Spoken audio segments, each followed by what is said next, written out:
Hi hello welcome to post 360. నేను మీ మురళి రాపల్లి.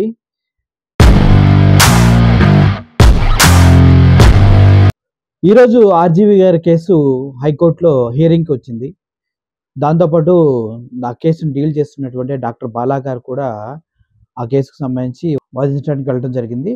అనూహ్యంగా అందరూ ఊహలకు అందని విధంగా ఆర్జీవి గారే గెలిచారు. ఎందుకంటే ఇప్పుడు తన పైన ఎన్ని కేసులు అయితే పెట్టారో అన్ని కేసులకు సంబంధించి ఆర్జీవి గారికి కంప్లీట్గా ఊరట దొరికినట్టుగా అయింది. ఎంతగా అంటే టార్చర్ చేశారు అన్ని మీడియా ఛానల్ కలిసి ఆర్జీవి గారిని. అరెస్ట్ చేస్తారంటూ పోలీసులు వచ్చి ఇంటి ముందు హడావుడి చేశారు, మీడియా వాళ్ళు హడావుడి చేశారు. అక్కడ దాక్కున్నాడు ఇక్కడ దాక్కున్నాడు అన్నారు. కానీ ఎదురు తిరిగి పోరాడతాడని మాత్రం ఒక్కళ్ళు కూడా అనుకోలేదు. కానీ ఆర్జీవి గారికి ఉన్న గట్స్కి, ఆయనకున్న ప్లానింగ్కి, అతను తీసుకున్న స్టెప్స్కి ఏవైతే ఉన్నాయో వచ్చినప్పుడు అందుబాటులో లేకపోవటం వల్ల తను అరెస్ట్ చేయలేదని అందరూ అనుకున్నారు. కానీ తన ఆఫీస్లోకి అడుగు కూడా పెట్టలేదు పోలీసులని ఆర్జీవి గారు చెప్పడం జరిగింది. బేసికల్గా ఆర్జీవి గారికి అబద్ధాలు చెప్పలేడు కూడా ఆయన. ఒకవేళ చెప్పినా కూడా అవి ఎటువంటి విషయాలు అనేది అందరికీ క్లారిటీ ఉంటుంది.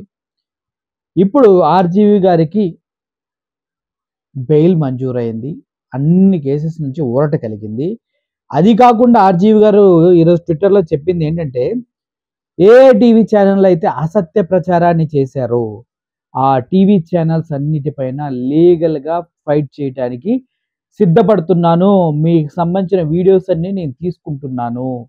ఎటువంటి ఆధారాలతో నా పైన ఇటువంటి తప్పుడు న్యూస్ టెలికాస్ట్ చేశారు అంటూ బార్క్ కూడా కంప్లైంట్ చేస్తా అన్నారు. బార్క్ అంటే మన టీవీ ఛానల్స్ అన్నిటిని కంట్రోల్ చేసుకుంటూ ఉంటారు.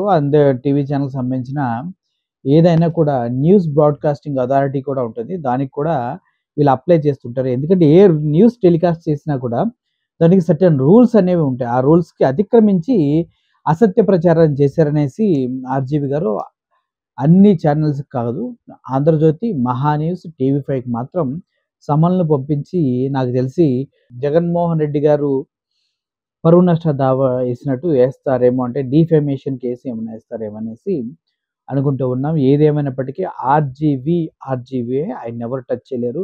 ఇప్పుడు తనకు ఊరట దొరికింది కాబట్టి ఇక పైన నెక్స్ట్ లెవెల్కి వెళ్తాడు, పీక్స్కి వెళ్తాడా, లేదంటే ఊరట దొరికింది అనేసి హ్యాపీగా ఇంట్లో కూర్చొని వాడ్కా తాగుతూ ఉంటారనేది చూస్తూ ఉండాలి. Thank you for watching this video.